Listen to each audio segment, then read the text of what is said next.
Programme मद्दे मुकाबिल में खुश आमदेद। मैं हूं रबिया एहसन और मेरे साथ मौजूद है रऊफ क्लास्टा। और आज के प्रोग्राम में जिन टॉपिक से हम बात करेंगे उसमें सबसे पहले फरूख हबीब ने पार्टी छोड़ दी। साइफर से तोशाखाना तक खान के सिपाही ने अपने कमांडर पर संगीन इल्जामात लगा दिए।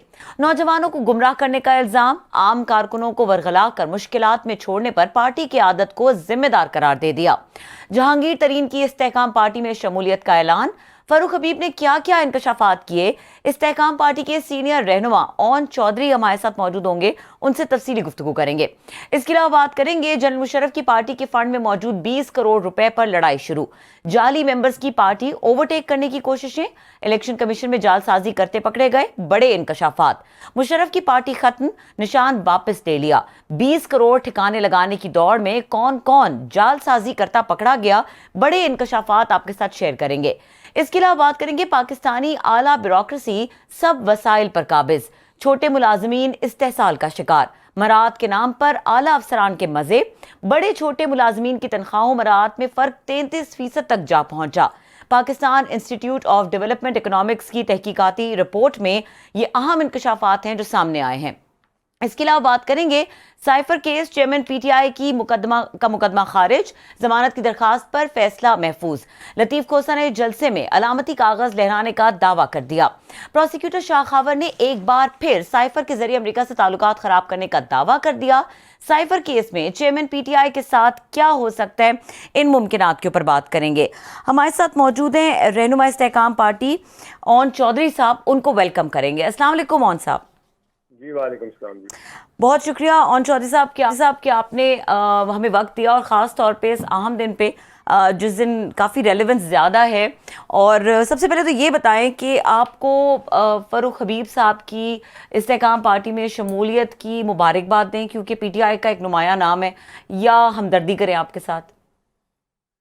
बिल्कुल जी, ये मुबारकबाद ही देनी आपको बनती है, और वो हमारा एक कीमती एहसासा है और बड़ा एक पैशनेट और बड़ा एक हार्ड वर्कर है, जिसने ग्राउंड पे बहुत काम किया और एक ग्रास रूट पॉलिटिक्स से अपनी सियासत का आगाज़ किया, और हमने इकट्ठे बड़ा काम किया है। और वो एक स्टूडेंट रहनुमा थे पीटीआई के, और उसके बाद वजीर बने, अपने आप को एलिवेट किया, और बिल्कुल जो है तहरीक इंसाफ के एक बहुत अहम रहनुमा थे। लेकिन उसके साथ साथ मेरा उनसे सियासी ताल्लुक से हट के एक जाती ताल्लुक भी है, और वो जो जाती ताल्लुक है, आई थिंक मैं उसको ज़्यादा उससे आपको क्लियरिटी दूंगा। इसकी वजह से आज उन्होंने ज्वाइन भी किया और मेरे पे ट्रस्ट किया, और उन्होंने आईटीसी को ज्वाइन किया।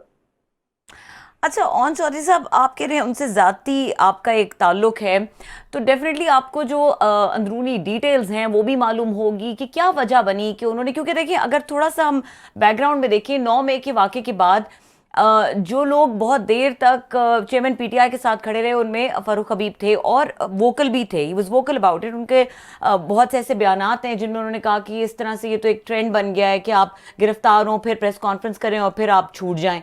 तो ये तरीकाकार उन्होंने खुद अडॉप्ट कर लिया अपनी ये बात कहने के बाद, और वो तो बड़ी कॉल्स भी देते रहे। तो क्या वजह बनी? ये कोई उनको रियलिटी चेक मिला?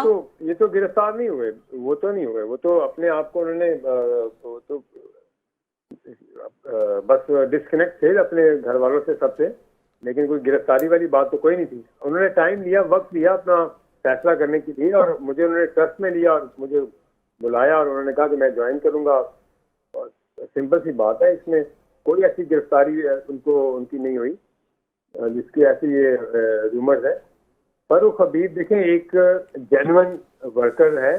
फरूख हबीब ने खुद आज प्रेस कॉन्फ्रेंस में सब कुछ वाजे कर दिया कि देखें, हमने कोई अदालतों से लड़ाई क्यों नहीं करनी, हमने पाकिस्तान के लिए सियासत करनी है, पाकिस्तान की स्टेबिलिटी के लिए, पाकिस्तान के मुस्तकबिल के लिए।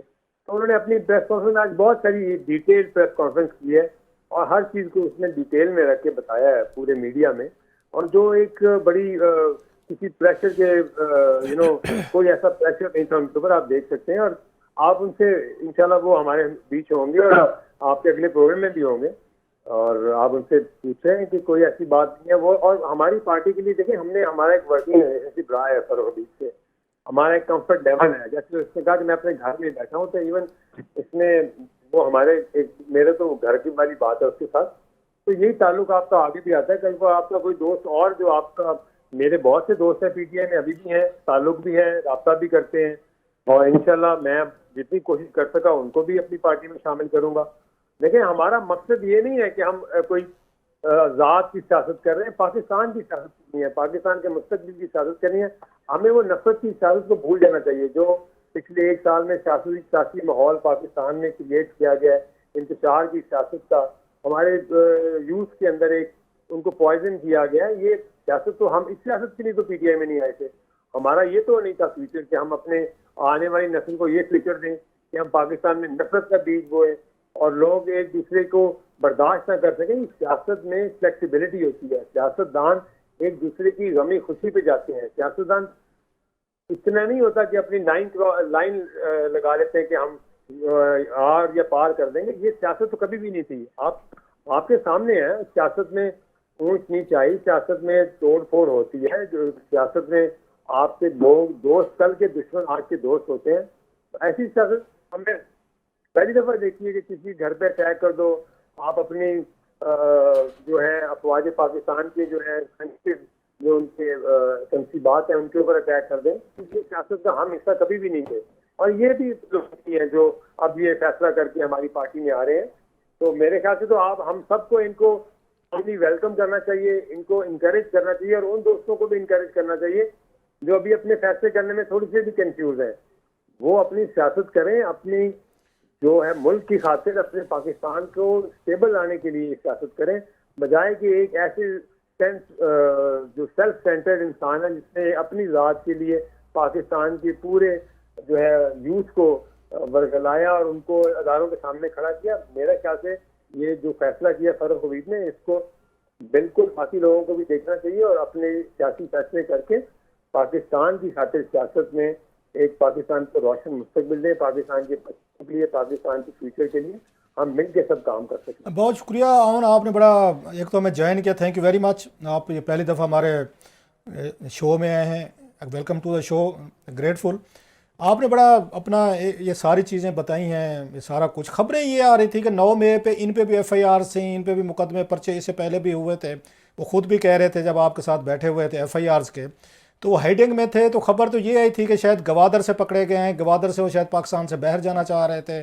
تو وہاں پہ کوئی مخبری ہوئی, جو لوگ ان کو وہاں سے ٹرانسپورٹ کرانا چاہ رہے تھے, تو انہوں نے آگے سے ان کو اداروں کو مخبری کی کہ بھائی صاحب بندہ آپ کے ادھر موجود ہے. تو وہ تو یہ گوادر سے پکڑے گئے تھے سر, یہ تو سب لوگوں کو پتہ ہے. اب آپ کہہ رہے ہیں کہ وہ وہاں پہ تھے اور آپ گئے ہیں ملے ان سے. بھائی مجھے بھی یہی, جیسے سب کو ایک نیوز کے طرح پتہ ہے, میرے پاس بھی ایک نیوز تھی, لیکن مجھے تو انہوں نے یہاں کے رابطہ کیا میرے سے, اور انہوں نے میرے پہ ٹرسٹ کیا. مجھے انہوں نے بتایا کہ میں نے اپنا فیصلہ کیا ہے, تو میں آج تک کیا آؤں, بالکل بسم اللہ, ویلکم, میں آپ کی جو سپورٹ کر سکتا ہوں کروں گا. لیکن میرے علم میں تو یہی ہے, مجھے تو جہاں انہوں نے جب لاہور تھے وہیں پہ انہوں نے, اور ایسی مجھے سے تو کوئی بات نہیں کی, ایون کہ میڈیا میں بھی آج انہوں نے ایسی کوئی بات نہیں کی کہ میں کوئی گوادر سے پکڑا گیا ہوں. تو آپ سے ان کا کب رابطہ ہوا, کب ان سے ملے جس کے بعد انہوں نے رابطہ کیا اور یہ ساری چیزیں؟ فاروق میرے ساتھ شروع سے ہی رابطے میں تھے, لیکن پچھلے جب کچھ دنوں میں فاروق سے رابطہ نہیں ہوا تو 1 ویک پہلے ان کی مجھے کال آئی اور ہماری ملاقات ہوئی ہے. میں نے ابھی بھی ایک اور چینل سے بھی یہی کہا ہے.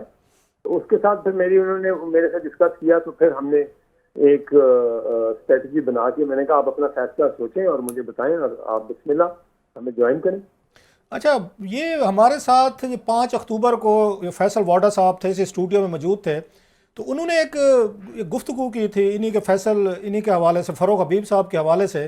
ذرا تھوڑا سا کوئی 30-40 سیکنڈ کی ذرا گفتگو, اس پہ ہم آپ کا ذرا کامنٹ چاہتے ہیں, وہ ریلیونٹ ہے جو آج جو کچھ ہوا ہے, کہ اس میں انہوں نے کیا کہا تھا. ذرا پلیز وہ تھوڑا کلپ سن لیجیے گا ہمارے ساتھ, 30-40 second please bear with us. جی رانا صاحب ذرا. جگہ پہ کھڑا ہوں, میں نے جو خان صاحب کو کہا تھا, جو تباہی سے میں روک رہا تھا, وہ ایگزیکٹلی ہوئی. جو میں نے عارف الوی صاحب کے لیے کہا تھا 5 مہینے پہلے, ابھی آج محمد مالک صاحب کے شو پہ انہوں نے کلپ دکھایا, تو انہوں نے 5 مہینے پہلے کہا تھا, وہ آج ہو گیا. عثمان ڈار صاحب کا آج آپ نے بیان دیکھ لیا, فاروق حبیب صاحب تیار بیٹھے ہوئے ہیں. تو میں تو اپنی جگہ پہ بڑی کلیئرٹی رکھتا ہوں. ابھی آپ بتا رہے ہیں فاروق حبیب صاحب, پہلے یہ بتائیں فاروق حبیب صاحب گوادر کیسے پہنچ گئے, وہاں سے کیسے پکڑے گئے سر؟ سر یہ تو آزاد پاکستان ہے بقول آپ کے. سر ہم لوگ تو جمہوری لوگ ہیں, جمہوریت کے اندر تو فریڈم آف اسپیچ بھی ہے, کہیں آپ جا بھی سکتے ہیں, آ بھی سکتے ہیں.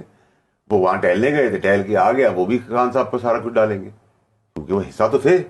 لیکن دیر میں تو آئے, دیر میں آئے, درست آئے, لیکن دیر سے آ رہے ہیں.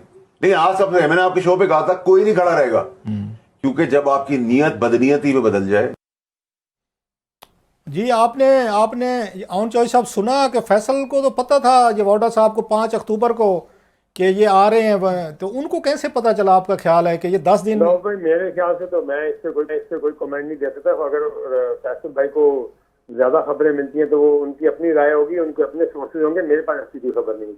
اچھا اب یہ بھی آ رہا ہے کہ شاید ادارے ہیں یا باقی لوگ جو ہیں وہ اس طرح کے لوگوں کو ٹریس کر رہے ہیں, جو پی ٹی آئی کے لوگ ہیں جو مفرور ہیں, بھاگے ہوئے ہیں, گھر چھوڑے ہوئے ہیں اور اذیتوں کا شکار ہیں, تو کچھ دن ان کے پاس رہتے ہیں, تھوڑی سی ان کی مطلب وہاں پہ کوئی سختی کی جاتی ہے, ڈرایا جاتا ہے یا ٹارچر کیا جاتا ہے یا فیملی کو بلیک میل کیا جاتا ہے. اس کے بعد کسی نے آپ کو یہ کہا ہے آگے کہ ہمیں ٹارچر کیا, تو آپ اس سے بات کریے, پوچھیں, اپنے پروگرام میں لائیں ان کو. وہ تو بچا نہیں, وہ تو کوئی میرے تو اس میں نالج میں کوئی ایسی بات نہیں, وہ تو کوئی اس میں نہیں کہتا. وہ تو کبھی مطلب ہے جب تک وہ جس طرح کے حالات بنے. میری پارٹی کی بات کر رہے ہو بھائی, آپ مجھ سے پوچھیں ہم آگے کرنے کیا جا رہے ہیں, ہم آگے اپنے جلسوں کا شیڈیول اناؤنس کر رہے ہیں. نہیں بھائی وہ تو آپ کریں گے, لیکن اس وقت سطح پہ آرگنائز کر رہے ہیں, ہم اپنے جلسوں کو آگے آرگنائز کریں گے. ہمیں اس چیز پہ آپ میرے سے بات کریں, مجھے کیا پتا کہ کون کس کو پریشرائز کر رہا ہے, کون کہاں پریشرائز کر رہا ہے. اچھا مطلب اگین کیونکہ ہم ان کے ٹویٹس بھی پڑھتے رہے ہیں, ان کے فاروق حبیب صاحب کے, تو بڑا سخت ٹویٹس ہے, وہ آخری لمحے تک اسٹرگل کرتے رہے. آج انہوں نے کہا بھی صحیح کہ ہماری فیملیز دباؤ میں تھیں, ہم گھروں سے بھاگے ہوئے ہیں, وہ اذیت کا شکار ہے, انڈرسٹینڈیبل وہ چیزیں ہیں. تو کوئی انہوں نے آپ کو کچھ نہیں کہا کہ ان پہ کوئی دباؤ نہیں ہے, کسی کا کوئی ٹارچر, دھمکی, تھریٹ, بلیک میل نتھنگ؟ اگر آپ ان کی پریس کانفرنس دیکھیں تو وہ بڑے کانفیڈنٹ تھے, اور ایسی قطعاً بھی کوئی بات نہیں انہوں نے کی کہ ان کو پریشر ہے. اور یہ آئی ڈونٹ تھنک کہ نہیں, ہمارے لیے بڑا یہ اون بھی بہت زیادہ میرا خیال ہے بہت سارے لوگوں کو شاکنگ اور سرپرائزنگ تھا کہ فاروق حبیب آپ لوگوں کو بھی کبھی کبھی سرپرائز ملنی چاہیے. راؤ بھائی ضروری تو نہیں ہے کہ جو ہمارے پیارے جو اینکر حضرات ہیں, ہمارے بھائی جو پریڈکٹ کرتے ہیں وہی ہونا ہے. کبھی کبھی سرپرائز بھی لینے چاہیے زندگی میں, اچھی چیز ہے سرپرائز. واقعی سرپرائز ہے, اس میں کوئی شک نہیں. اور سرپرائز میں دوں گا آپ کو انشاءاللہ. میرے وہ دوست ہیں, بھائی ہیں, ہم نے اکٹھے کام کیا ہے. ہم نے کوئی وہ ہندوستان سے تو ہم پکڑ کے ان کو نہیں لے کے آ رہے, وہ پاکستان کے شہری ہیں, وہ ہمارے پاکستان کے دوست ہیں, بھائی ہیں. انسان غلطی کرتا ہے, غلطی کر کے اگر معافی مانگے تو یہ تو ہمارے اسلام میں بھی ہے کہ آپ غلطی جو کریں اس کو معاف کریں. اچھا آپ کے پاس اور کتنے اس طرح کے سرپرائزز ہیں؟ معافی نامے کتنے ہیں؟ اون بھائی 3-4 بتا ہی دیں, کو خبر ہی دے دیں سر. ایک لمبی لسٹ ہے راؤ بھائی, آپ کو انشاءاللہ آنے کی دیتا رہوں گا. نہیں پھر بھی کوئی مطلب ہے جتنے اس وقت کوئی مفرور ہیں بیچارے, بھاگے ہوئے ہیں, یا کوئی اس طرح کے لوگ ہیں, کتنے نام ہیں آپ کے پاس اس وقت یہ پی ٹی آئی کے؟ میں اس پہ کوئی کمنٹ نہیں دوں گا. میں تو سب کو یہ کہوں گا کہ وہ اپنی ذات کو چھوڑ کے سب سے پہلے پاکستان کا سوچیں. ٹھیک ہے جی, بہت شکریہ جی. اچھا لگے آپ تو یہ بتائیے گا اون صاحب, فواد چودھری کہاں گئے؟ ہیلو جی فواد چودھری کہاں گئے؟ وہ آئے تھے آپ کے پاس, انہوں نے بھی میرے خیال سے کوئی معافی نامے والا ہی چکر تھا, تو وہ کدھر گئے؟ وہ انہوں نے جوائن نہیں کیا فارملی؟ نہیں, وہ ادھر ہی ہے. فواد صاحب ادھر ہی ہے. فواد صاحب کا ہمارا کوئی سیاسی نہیں, دوستی والا تعلق بھی ہے, تو وہ کہیں نہیں جائیں گے, ادھر ہی ہیں انشاءاللہ. جب وقت آئے گا وہ اپنی سیاسی فیصلہ انسان کو خود کرنے دینا چاہیے, کسی کو کوئی پریشرائز نہیں کرنا چاہیے. اچھا یہی ہے فواد صاحب, کہیں نہیں. اچھا اون یہ بتائیے گا اس کے ساتھ جو بہت سارا آپ سمجھتے ہیں کہ خان صاحب جو ہیں انہوں نے جس طرح کی پالیٹکس کی ہے, جو آج بتا بھی رہے تھے فاروق, کہ انہوں نے اپنے پارٹی ورکر کو آپ سمجھتے ہیں مشکل میں ڈالا, لیڈرشپ مشکل میں گئی, جس کی وجہ سے دباؤ آئے, پریشر ہے, جس کی بات وہ بھی کہہ رہے تھے. نہیں راؤ بھائی کوئی ایسا دیکھیں, اگر جو بھی فاروق نے اپنی پریس کانفرنس میں کہا ہے اس سے بڑے دل سے کہا ہے, بڑا سچ بولا ہے. ورکر کا تو کسی بھی لیڈر کو پتہ ہی نہیں کہ وہ کہاں کہاں چلے گئے, کدھر چلے گئے, کوئی رل گیا ہے, کوئی اندر ہو گیا ہے, کسی کے گھر والے بھاگ گئے. تو یہ تھوڑی سیاست کرنے آئے تھے, یہ تو اب ریئلائز کر رہے ہیں سارے کہ ہم کس سیاست کا حصہ بنے گے, ہمیں حاصل کیا ہو رہا ہے یہ سب کچھ کر کے. تو اگر کوئی غلطی کا احساس کسی کو ہے اس کو اپریشیٹ کرنا چاہیے. اچھا اون بھائی آپ ان کے ساتھ بڑا عرصہ رہے ہیں, اس طرح کی ٹینڈنسیز پہلے بھی تھیں اتنی سخت؟ یہ خان صاحب کا جو مزاج ہے, یہ لڑائی جھگڑے والا یا جس طرح کا سامنے آیا ہے, ہارڈ لائن لینے والا, پہلے بھی تھا؟ آپ تو بہت پرانے عرصے سے ہیں, یا ود دا ایونٹ جب ہٹایا گیا خان صاحب؟ ہم تھے, ہم ہارڈ لائن لینے دیتے نہیں تھے, ہم فلیکسیبلٹی رکھتے تھے. ہارڈ لائن والے نیا گروپ آ گیا, وہ ہارڈ لائن کا انہوں نے انجام بھی دیکھ لیا. میں اس سے یہی کہہ سکتا ہوں. اس میں کون گروپ تھا سر, وہ کون تھے گروپ میں سر؟ بس آپ اس سے مجھے وہ کہتے ہیں نا کہ مت پوچھ میرے دل کا ہر ایک راز, اس سے مشینوں کے بھی نام آتے. سر جی اب تو آپ ماشاءاللہ, اب آپ اون بھائی سیاسی لیڈر ہیں, اب آپ کیا کہتے ہیں دریا میں اس میں آ گئے ہیں, دریا میں گھس گئے ہیں, تو پھر پانی کی یا بارش کی چھینٹوں سے کیا ڈرنا, پھر بات تو سر جی کرنی ہے بھائی جان. میں نے آپ کو عرض تو کر دی, اس میں کچھ पर्दे वालों के नाम आते हैं जो घुस गए, जो फैसले करते हैं, आप पर्दे वाले आप खुद ही समझ लें कौन है। अच्छा औन साहब, एक बड़ा पर्टिनेंट क्वेश्चन इस टाइम के हवाले से ये है कि फारूक हबीब साहब ने अपनी प्रेस कॉन्फ्रेंस में ये भी कहा कि मैं जब एक और जो एक फैक्ट हमारे सामने आता है वो ये आता है कि वैसे तो बुशरा बीबी एक कम्प्लीटली गैर सियासी शख्सियत है, ठीक है, और हम भी नहीं चाहते कि हम उनकी बात करें। मेरा ख्याल है वो आपने कुछ सवाल थोड़ा सा लंबा कर दिया, इसी वजह मैंने से सवाल बीच में चेंज किया, मैंने कहा ये एक डायरेक्ट क्वेश्चन हो जाएगा तो I should ask the other question first, और पूछने वैसे ऑन साहब को ट्राई करते हैं दोबारा, अगर दोबारा मिल जाए। मेरी रीडिंग ये है कि ऑन साहब आप शायद फ़ोन पर ना आए, क्योंकि वो बड़ी जल्दी में थे कि वो तो उस पर सम टाइम इट्स अंडरस्टैंडेबल, सवाल करना हमारा बनता है, जवाब देना ना देना उनका। अच्छा क्लास साहब, सवाल ये था कि ये क्या वजह है कि हर कोई बुशरा बीबी का नाम ले रहा होता है? वैसे तो वो गैर सियासी शख्सियत हैं, लेकिन जितने लोगों ने भी छोड़ा है उनको उनसे बड़े शदीद किस्म के गिले हैं।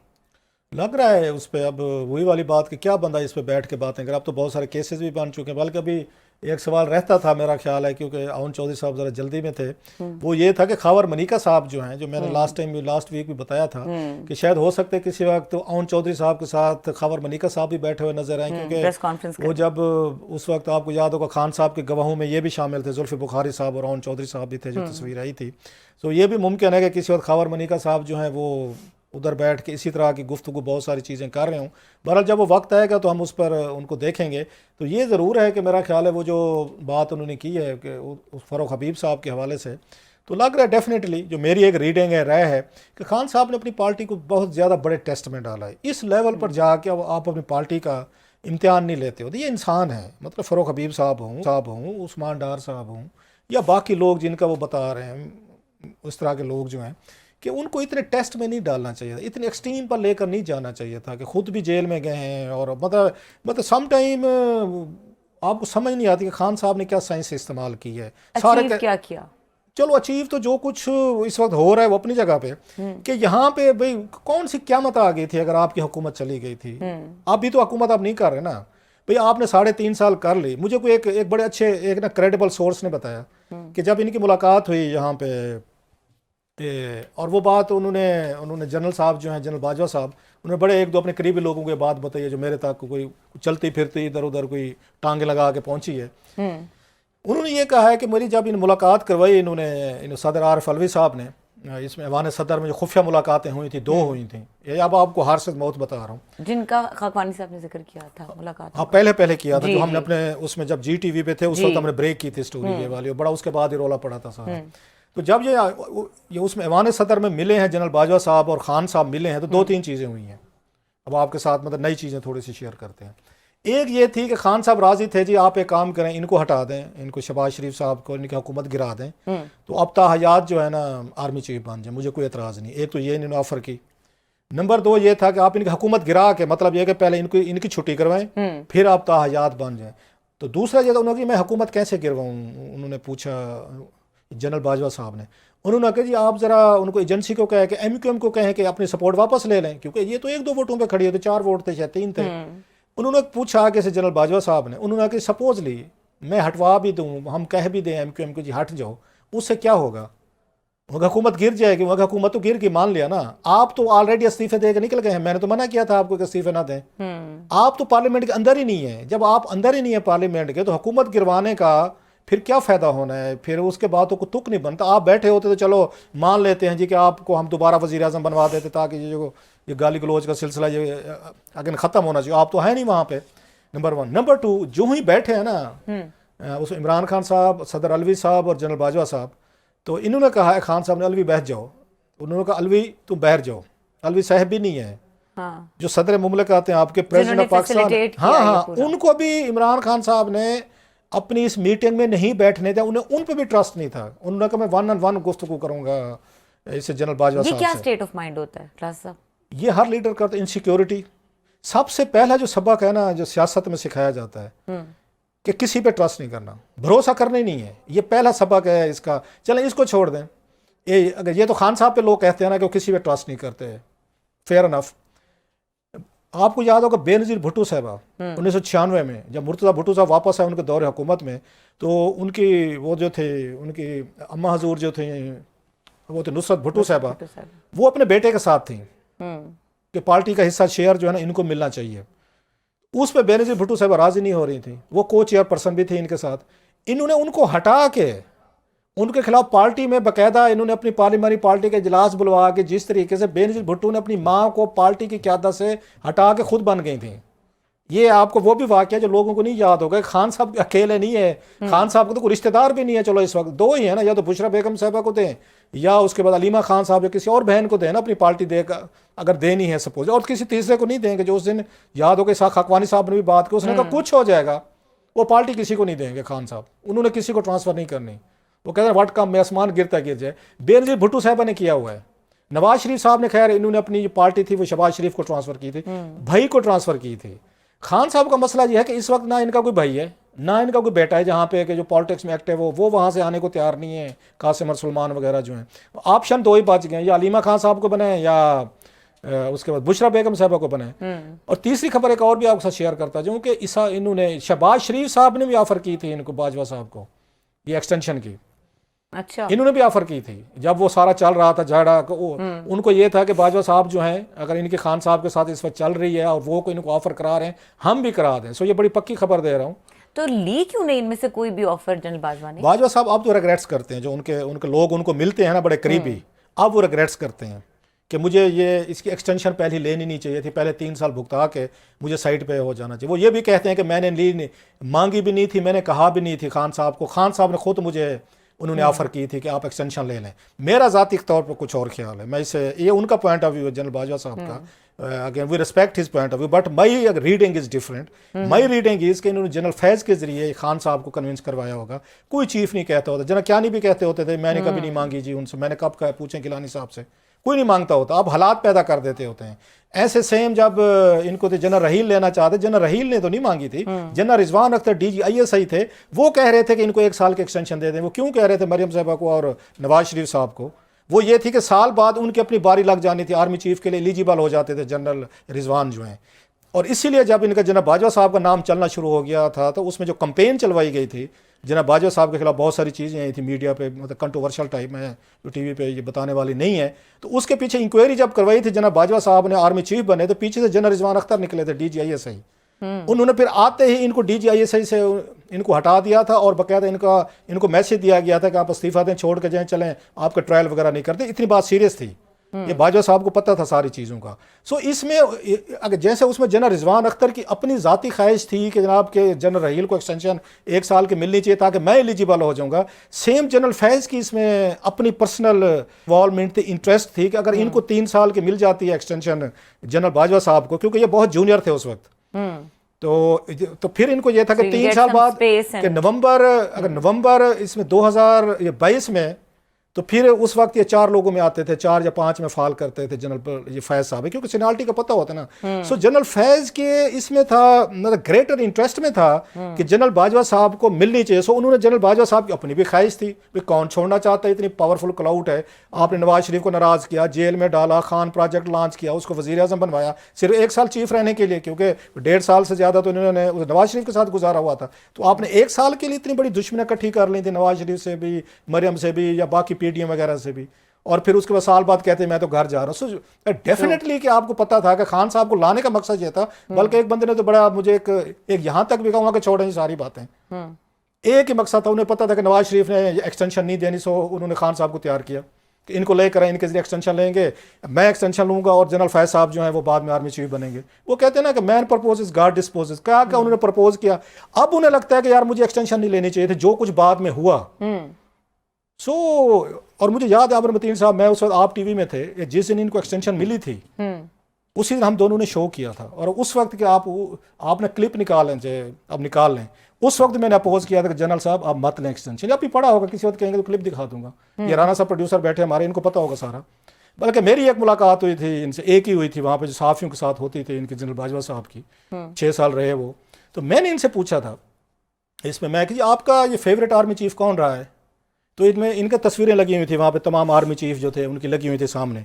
तो इन्होंने वहाँ पे देखते गए, सबको देखते गए, इन्होंने जाकर जनरल अब्दुल वहीद काकड़ की इस पे तस्वीर पे ना उंगली रखी कि ही इज़ माई ये फेवरेट। और मेरी ये मुलाकात है 2018 की मैं बात कर रहा हूँ, उसे मार्च था या समथिंग। तो अभी एक्सटेंशन का कहीं पे दूर दूर तक भी वो नहीं था. सो मैंने उसे अज्यूम किया कि जनरल बाजवा साहब ने एक्सटेंशन नहीं लेनी, क्योंकि general Waheed Kakar was the only one जिन्होंने नहीं ली थी. लेकिन जब लेने का टाइम आया, उस वक्त role model general Abdul Waheed Kakar थे इनके. लेकिन जब टाइम आया तो जनरल कियानी को अपना रोल मॉडल बना लिया. जब आपको दे रहे थे ना, तो उन्होंने आपके जहन को पढ़ लिया होगा कि ये इससे क्या निकालेंगे नतीजा. और मैंने ये बात की थी अपने उस प्रोग्राम में जब इन्होंने एक्सटेंशन 2019 में ली थी. तो उस वक्त मैंने कहा था, आमिर साहब को याद होगा, राना साहब को याद हो, पड़ा होगा क्लिप, कहीं को निकाल लेंगे. मैं कि उन्होंने मुझे कहा हुआ कि एक उस अब्दुल वहीद काकड़ साहब मेरे रोल मॉडल हैं.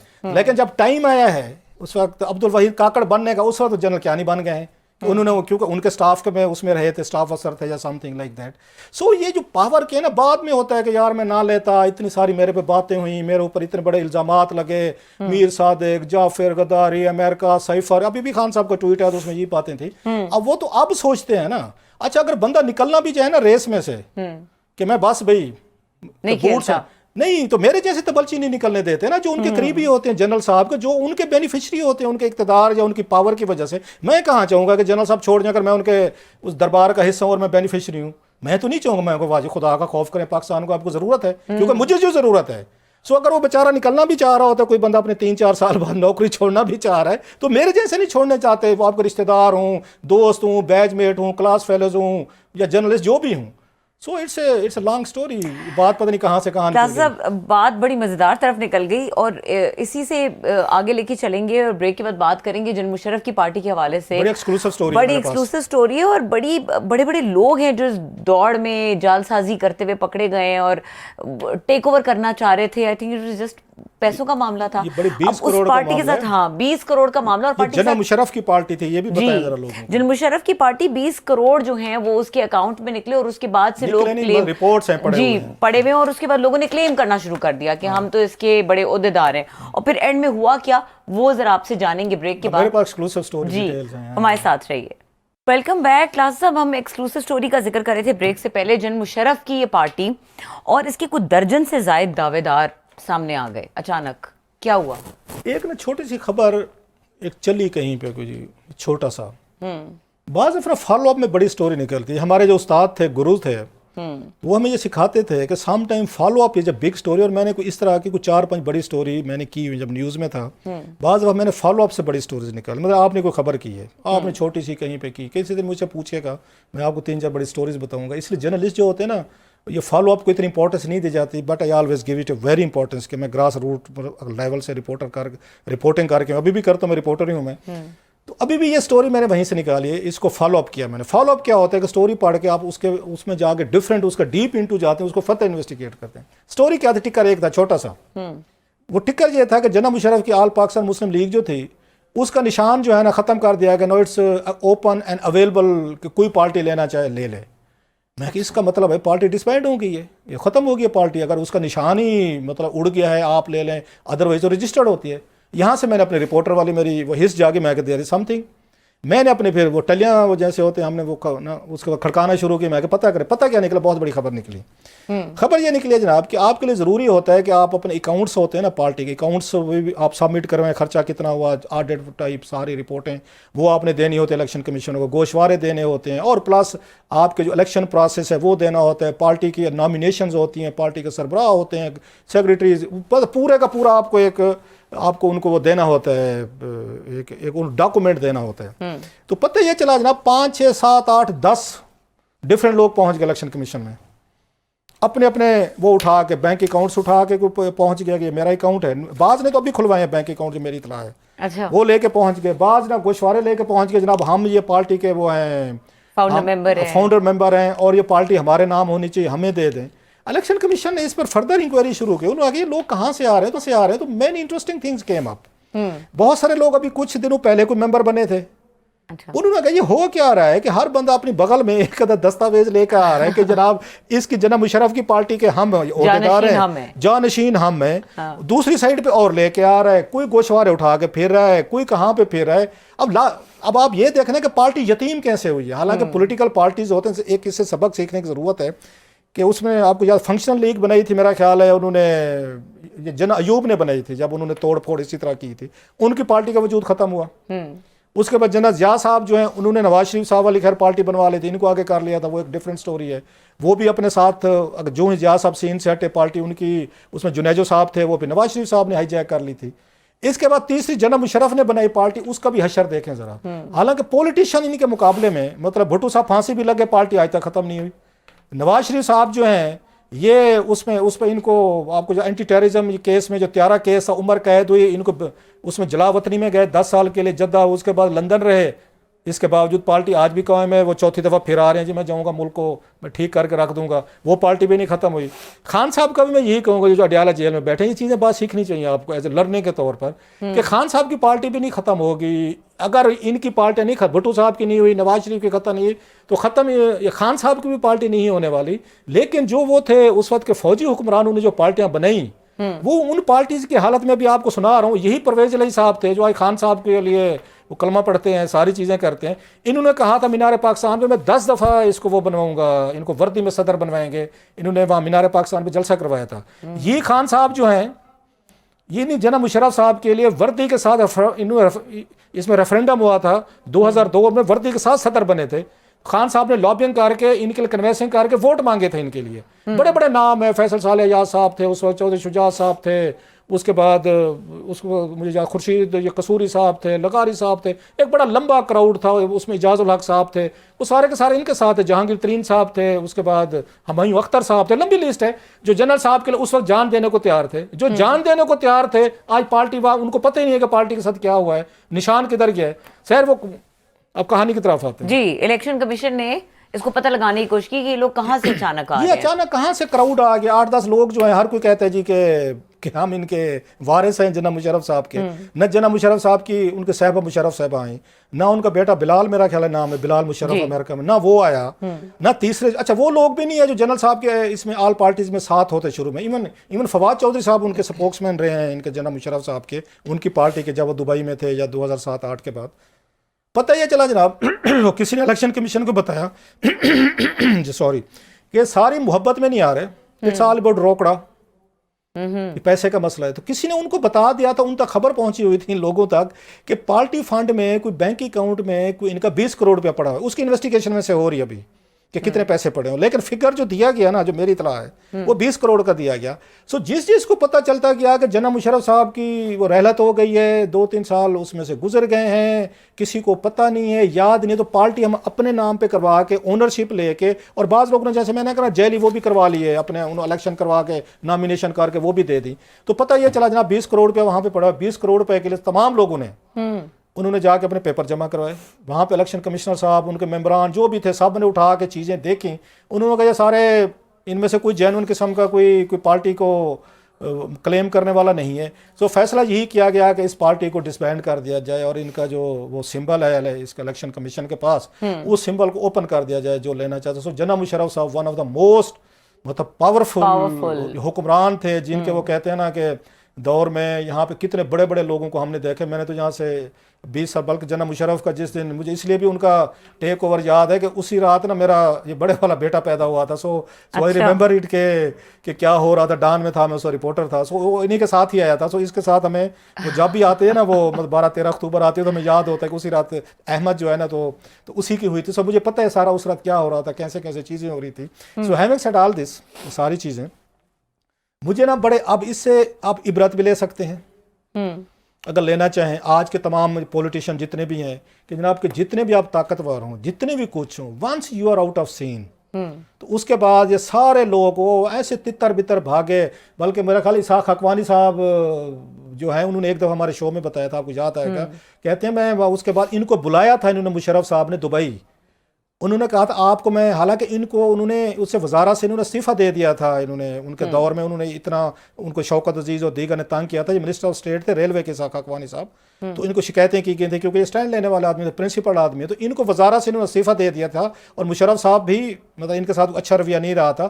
جب پاور سے ہٹ گئے, دبئی گئے, تو اس کے بعد ان کو ملنے کوئی نہیں جاتا تھا.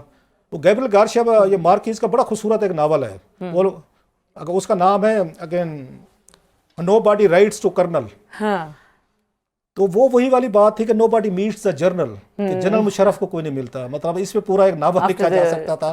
फिर इसाक खकवानी साहब ने कहा सर मैं ज़रूर रहूँगा, खकवानी साहब गए, फिर उन्होंने जो अपने दुखड़े सुनाए वो किसी दिन कहेंगे तो खकवानी साहब को फिर ले लेंगे। इवन अभी जो मुशर्रफ साहब का जब फ्यूनरल था और जब हमने उस दिन भी गालिबन खकवानी साहब को लिया था जी, तो वो जिस तरह से बात कही थी वाज एक वही बात है कि एक आपकी एसोसिएशन रही हो तो डेफिनेटली वो होता है। सर इसका एक काउंटर आर्ग्यूमेंट भी है, आपने जो कहा कि जी करें बात अब कि जो सबक सीखना चाहिए। अब ये भी तो देखा, इस तरह से भी देखा जा सकता है कि पाकिस्तान में जितनी भी पॉलिटिकल पार्टीज हैं जिसको हम सबसे ज़्यादा क्रिटिसाइज करते हैं कि जी मुनार्क है, ख़ानदान में पॉलिटिक्स रहती है और पूरे पूरे ख़ानदान है जो फिर उसमें ही आगे नस्लें जो है उनको ट्रांसफ़र होती है, लेकिन फिर निज़ाम वही चलता है हमारे यहाँ। क्योंकि अगर ख़ानदान में नहीं जा रही है, आगे नहीं ट्रांसफ़र हो रही है लेगेसी, तो फिर लोग जो हैं वो उस तरह ना सिंसेरिटीज़ हैं ना लॉयल्टीज़ हैं। थोड़ी सी ये गुफ्तगू फिलासफिकल भी है, थोड़ी सी पॉलिटिकल भी है। ये बड़ा खूबसूरत सवाल है। ये हिस्ट्री में ये पहले लोग नहीं हैं कि बेनज़ीर भुट्टो साहब अपने बेटे को वो ट्रांसफ़र करके गए, या नवाज शरीफ साहब मरियम को देना चाहते हैं, या बच्चों को देना चाहते हैं, या बाकी लोग करते हैं। ये ना पहली दफ़ा है ना आखिरी दफ़ा। ह्यूमन हिस्ट्री में एक लंबी कहानी है कि इसमें मतलब जितना भी बुरा अच्छा हुआ लोग ये करते हैं अपने बच्चों के करके उनको अपनी लेगेसी जो है ना दे कर जाते हैं। एक लंबी डिबेट इस पर हम ज़रूर बात करेंगे। मुझे याद है लास्ट की बात करूँ क्योंकि अगला भी सेगमेंट बड़ा है जो हमने करना है, वो ये है कि जब यहाँ पे सिर्फ मुशर्रफ साहब नहीं थे कि जिनको कोई मिलने दुबई नहीं जाता, जहाँ फ़ोन नहीं उठाते थे, तो मुशर्रफ साहब की मैंने पीक देखी हुई है, बड़ी पीक।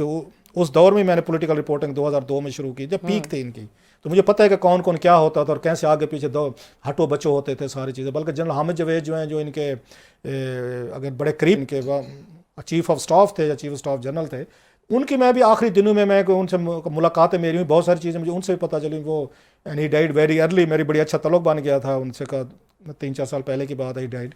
वो रिटायर थे, वो भी बहुत सारी बातें वहाँ पे उस वक्त वो भी बताते थे मुशर्रफ साहब के हवाले से।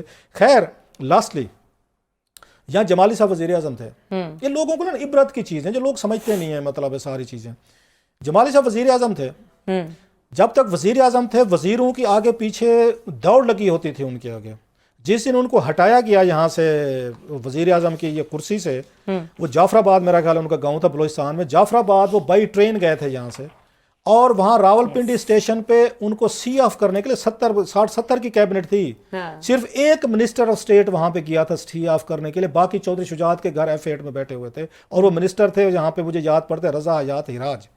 एक बंदा सिर्फ मिलने उनको सी ऑफ करने गया था, और उनको हटे हुए अभी हफ्ता 2 हफ्ते भी नहीं हुए थे, कोई एक बंदा नहीं गया। वो बल्कि वहाँ से जब उनको हटाया गया, यहाँ से उनसे इस्तीफ़ा लिया गया, वो बलोचिस्तान हाउस में थे।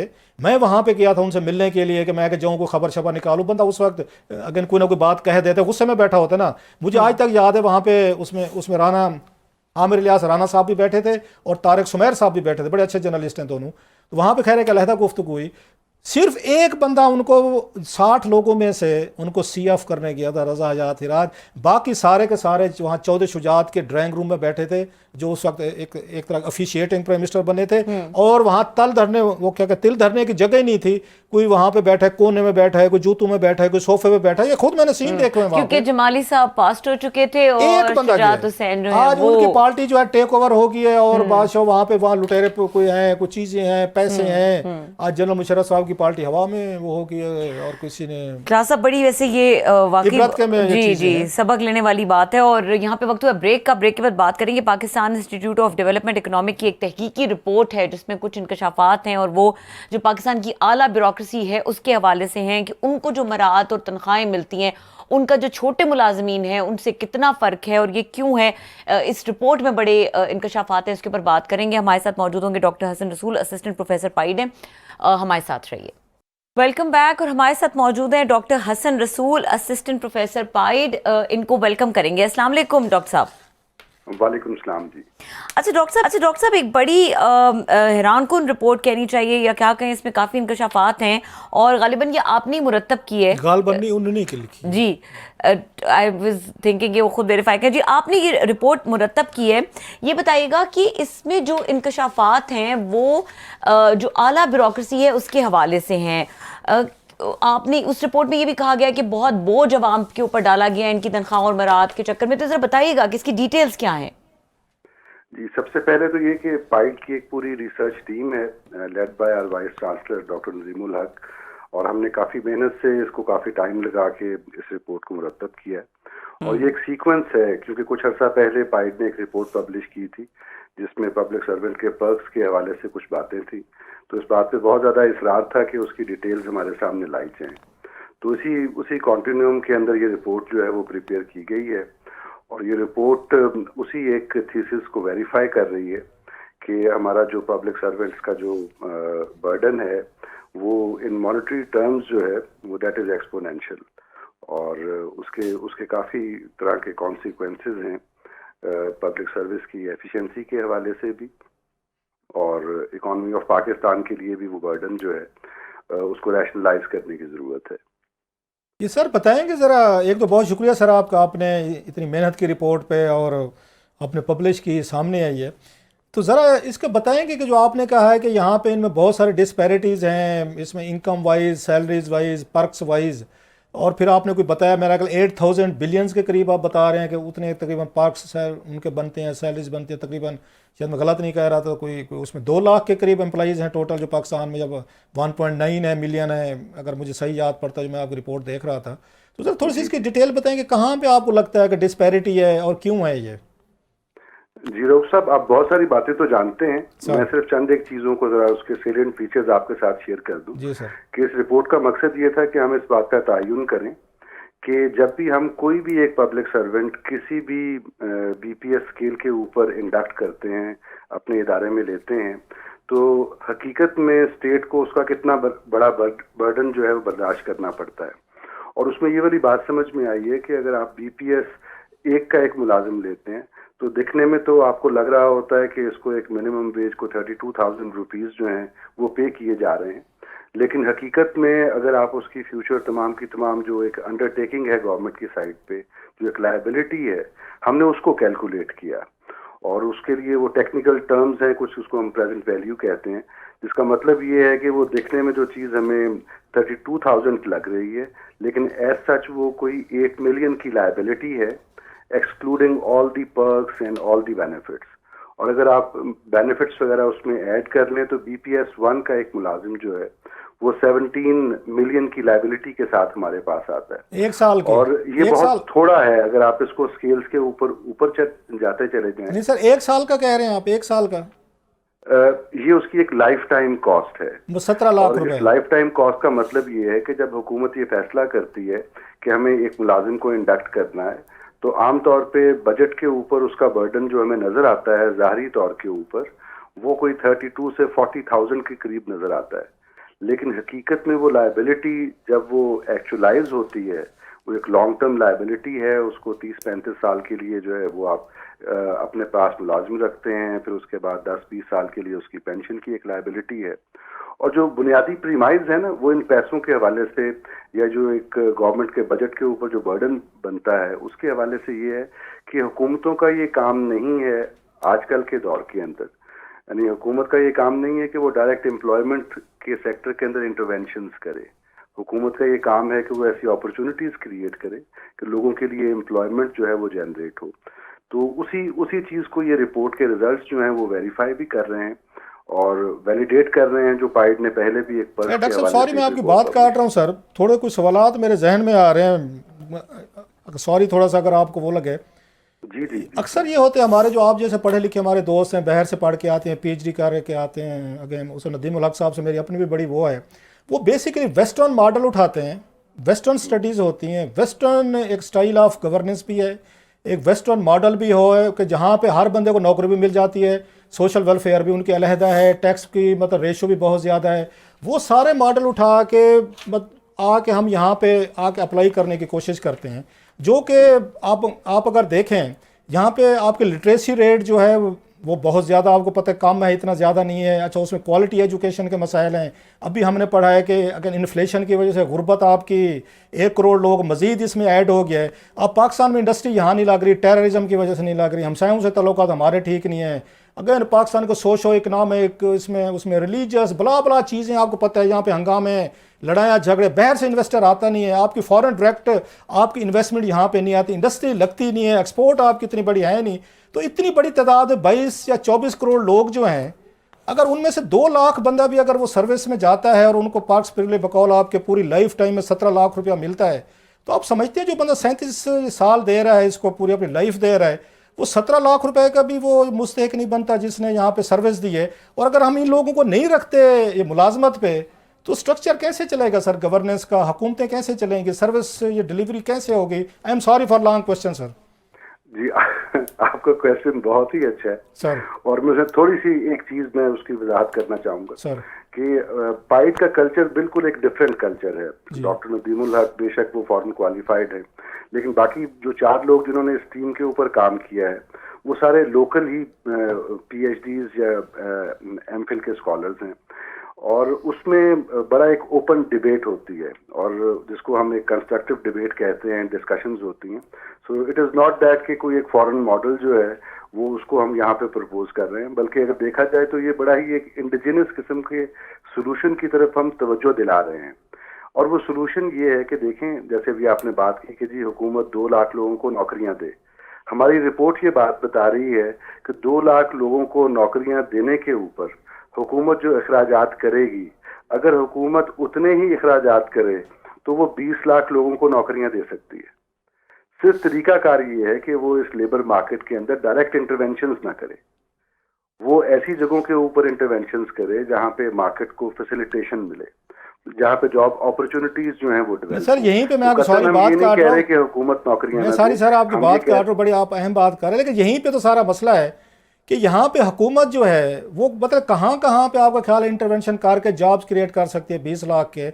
मतलब अगेन आपको पता है बिजनेसमैन हमारा जो है, मैं ज़्यादा बात नहीं करना चाह रहा, उनकी क्या एक्सप्लॉयटेशन करते हैं, उनके लेवल्स क्या हैं, हुकूमतों से फेवर्स लेने के लिए बैठे हैं। और मुझे ये भी पता है नदीमुल हक साहब का, मैं उनको पढ़ता भी रहा हूँ, फॉलो भी करता रहा हूँ, ब्यूरोक्रेसी के हवाले से बड़ा स्ट्रांग उनकी एक ओपिनियन भी है, वो पार्क्स एंड प्रिविलेजेस पे बात भी करते हैं। सो ये जो मॉडल है कि बिल्कुल मतलब फ्री मार्केट और हुकूमत का कोई तल्लुक ना हो, आप समझते हैं पाकिस्तान जैसे मुल्कों में गुर्बत है, इलिटरेसी है, अगर मौके नहीं है, इंडस्ट्री नहीं है, हम तो मतलब सुई नहीं बना सकते, सारी की सारी हमारी एक्सपोर्ट जो है कॉटन रिलेटेड है, छोटे मोटे हम काम चला लेते हैं अपना थोड़ा सा, तो वहाँ पे कैसे और अगर वहाँ से निकल जाते हैं सारे लोग मतलब कि जो सर्विस दे रहे हैं, तो हुकूमत का मॉडल कैसे चलेगा सर, अगर हुकूमत में बंदे नहीं रखने आपने? देखिए हमने ये वाली बात देखी है, थोड़ा सा इस रिसर्च रिपोर्ट से थोड़ा सा हम अगर हट जाएं तो हमने ये बात देखी है कि पब्लिक सेक्टर की जितनी भी हमारे पास एक आउटपुट रिपोर्ट्स वगैरह आ रही हैं ना, तो वहाँ पे एफिशिएंसी के सीवियर चैलेंजेस हैं, और फिर हम अल्टीमेटली उन इदारों के प्राइवेटाइजेशन की बात करते हैं।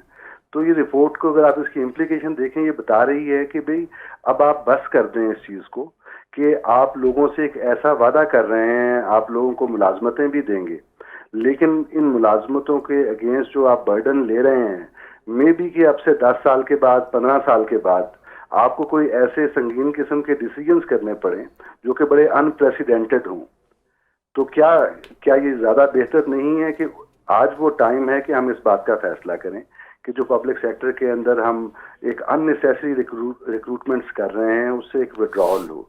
हम ये रिपोर्ट में बिल्कुल ये बात नहीं कहते कि जो नेसेसरी एम्प्लॉयमेंट है वो नहीं होनी चाहिए, डेफिनेटली एक निज़ाम नहीं चलेगा, लेकिन ये वाली बात हमें कई दफ़ा समझ में आई है, कई दफ़ा रिपोर्ट भी हुई है कि बहुत सारी जो पब्लिक सर्विस में एंट्रीज हैं वो पॉलिटिकल बेसिस के ऊपर होती हैं, वो मेरिट के ऊपर नहीं हो रही होती। अच्छा सर, जिसकी वजह से वो जो डेफिशिएंसी है वो बजाय इसके कि कवर अप हो ह्यूमन रिसोर्स की, वो पहले से ज़्यादा एग्रीवेट कर जाती है। आपने अच्छी बात की डॉक्टर साहब, मुझे आपकी बात बिल्कुल समझ आ रही है। आप मतलब जो मेरे लिए थोड़ी सी है कि 24 करोड़ की आबादी बताई जा रही है तकरीबन, उसमें से 2 लाख बंदा जो 0 शायद 1% पे नहीं बनता आप टोटल ये पॉपुलेशन जिसके आपने फिगर बताया है कि इतना कुछ हो रहा है। दूसरी तरफ पिछले महीने में देख रहा था डायरेक्ट ये फॉरेन डायरेक्ट इन्वेस्टमेंट $300 मिलियन भी नहीं है।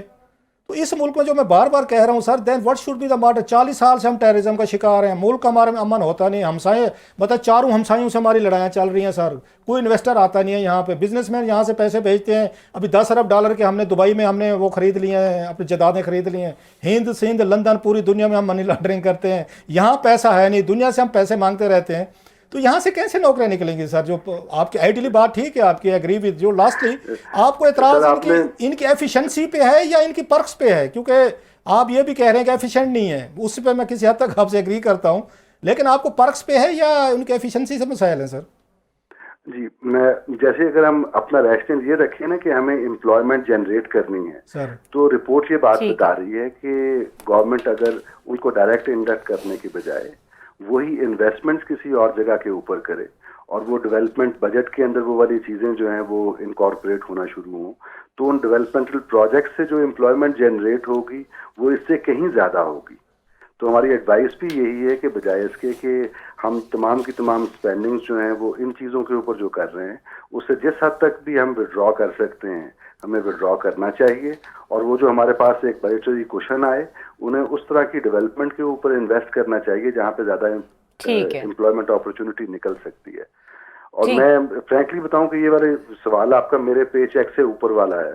بہرحال آپ نے بڑی محنت کی. آپ تمام جو جتنے بھی ریسرچر تھے میری طرف سے سر ان کو اس پہ کمپلیمنٹ کیجیے گا. محنت کی آپ لوگوں نے سامنے لو. بلکہ میری تو کوشش ہوگی احمد نواز سکھیرا صاحب جو ہیں بیوروکریسی کا بڑا نام ہے، ریٹائر ہو کے گئے، وہ اگر ہمیں جوائن کریں اور یہ ان اعتراضات پہ جوابات دینے چاہیے. ان سے ریکویسٹ کروں گا میں سکھیرا صاحب سے اگر کوئی میرے ترلے منت میں آ گئے تو. بہت شکریہ. ڈاکٹر حسن رسول ہمارے ساتھ موجود تھے اور یہاں پہ پروگرام کا وقت ختم ہو گیا ہے. دیکھنے کے لیے شکریہ. اجازت دیجیے. اللہ حافظ.